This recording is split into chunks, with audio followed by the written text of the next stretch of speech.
Pierre de Rigaud de Vaudreuil-Cavagnial. Marquis de Vaudreuil was a Canadian-born colonial governor of Canada in North America. He was governor of French Louisiana and in 1755 became the last governor-general of New France. In 1759 and 1760 the British conquered the colony in the 7 Years' War. Life and work. He was born to the Governor-General of New France, Philippe de Rigaud Vaudreuil, and his wife Louise Elizabeth, daughter of Pierre de Joybert de Soulanges et de Marsan, in Quebec.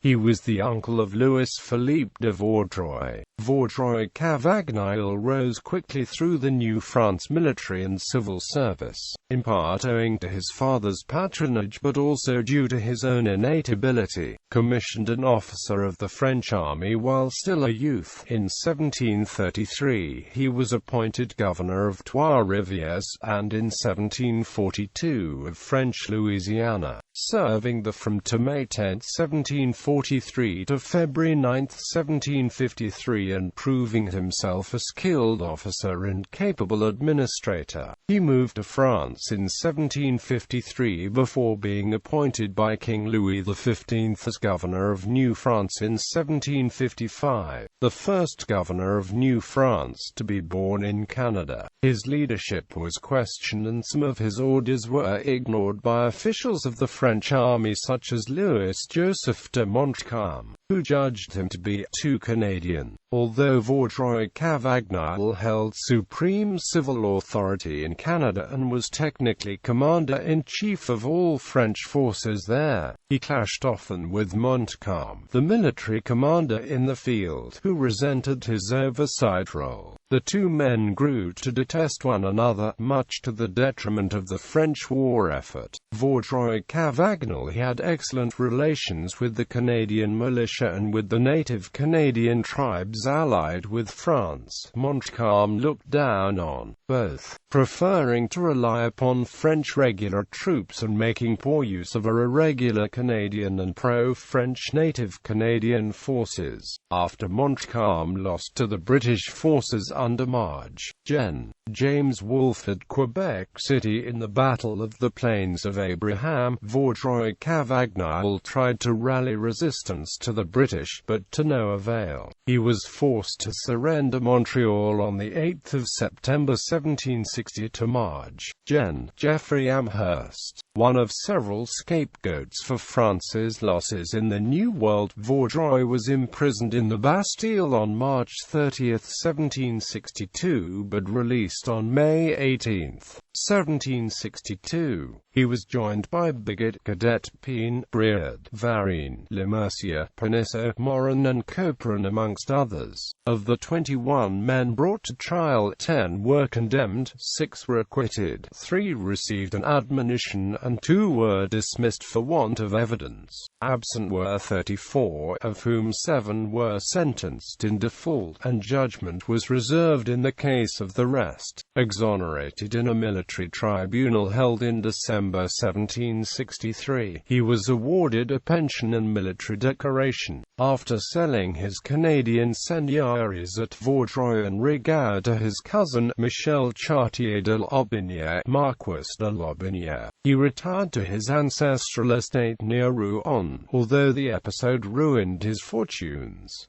He died in Paris on 4 August 1778. His nephew Louis-Philippe de Vaudreuil was the second in command of the French naval units supporting the Americans during the American Revolution. He was present at the defeat of the British fleet by the French at the pivotal Battle of the Chesapeake during the Siege of Yorktown in 1781, although he was later defeated by the Royal Navy at the Battle of the Saints.